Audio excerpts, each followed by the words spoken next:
Então a gente vai começar a falar, né, sobre os tecidos de revestimento do vegetal, especificamente os tecidos adultos, né, os que já sofreram um processo de diferenciação. Então a gente vai falar do revestimento vegetal. Eles têm, no caso, algumas ações, como a de proteção. A gente tem, no caso, o revestimento, né, como proteção. Nas folhas, por exemplo, a gente vai ter, já a gente vai falar agora da epiderme, que apesar de não serem clorofiladas, né, serem aclorofiladas, alguns anexos vão trabalhar, né, na folha, então, portanto, vão ser clorofilados. Tem importância na absorção de água e sais, né? Na troca gasosa, como é a entrada de O2, né, e saída de CO2.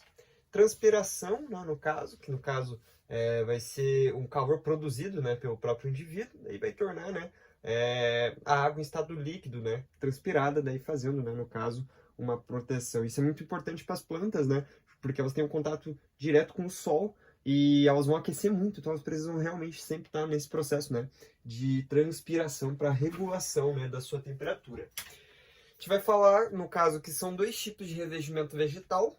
A gente tem a epiderme e o suber. Nesse caso, a gente vai falar da epiderme. A epiderme, ela tem a origem da protoderme, que no caso a gente tem que lembrar que é um meristema primário, né? Então, a protoderme, que vem, né, do sistema primário, no caso, são meristemas, são células embrionárias, então a gente tem que ter a noção, então, de que, como é um meristema primário, a gente vai tratar da protoderme, né? Como a gente está falando de revestimento, no caso vai ser a protoderme que vai gerar, né, esse tipo de célula adulta diferenciada, e no caso a gente vai falar da epiderme.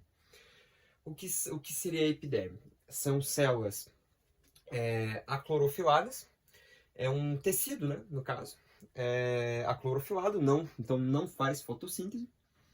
São unistratificados, ou seja, possuem apenas uma camada de células, e elas são células bem justapostas, porque elas, como são revestimento, né, elas não podem perder água ou ganhar muita água para o ambiente, ou no caso, gases também, então elas precisam ser bem justapostas. Uma característica delas é que são células vivas, né? Então, como são células vivas, são células jovens, né, no caso. Então, ela tem um metabolismo ativo, e pelo fato de serem jovens e ter esse papel de revestimento, elas vão ter as cutículas, que secretam a cutina, que são lipídios, né? Então, esses lipídios, uma camada gordura, como se fosse uma pequena camada de gordura, ou, né, no caso, a cera, que faz, né, essa impermeabilização. Então, a gente pode pensar que quanto maior, né, for essa camada de lipídios, mais seca, né, vai ser a região que ela vai estar, né, podendo até ter até a cera, né, cobrindo. A gente tem, por exemplo, a maçã, né, que se você esfrega ela vai meio que se polir com essa cera, né, porque ela possui essa característica, né, ela possui as cutículas, né, que formam a cutina. A gente vai falar agora dos anexos epidérmicos. Então, a epiderme possui anexos. A gente vai falar dos três principais. A gente vai ter os estômatos. Os estômatos, eles têm a função principal de trocas gasosas e a transpiração. Então, estômatos são células com formato de rim, né? A gente tem dois rins. No meio desses dois rins, que no caso seriam as células guardas, a gente vai ter um canal, né? A gente vai ter um buraco, entre aspas, que a gente chama de ostíolo, que é onde vai ser feita, né, essa passagem de gases, ou no caso da transpiração. Então, trocas gasosas, e uma característica delas é que elas são células clorofiladas, porque elas estão geralmente nas folhas, né? Então, nesse caso, é muito importante que a gente saiba dessa informação, porque daí a gente associa, né, a posição dela nas folhas. A gente vai ter os acúlios. Os acúlios geralmente, eles são confundidos com os espinhos, mas os espinhos são folhas que são folhas que tiveram um tipo de modificação. No caso dos acúlios, não, eles são destacáveis, então você consegue retirar eles, né? E eles servem para proteção.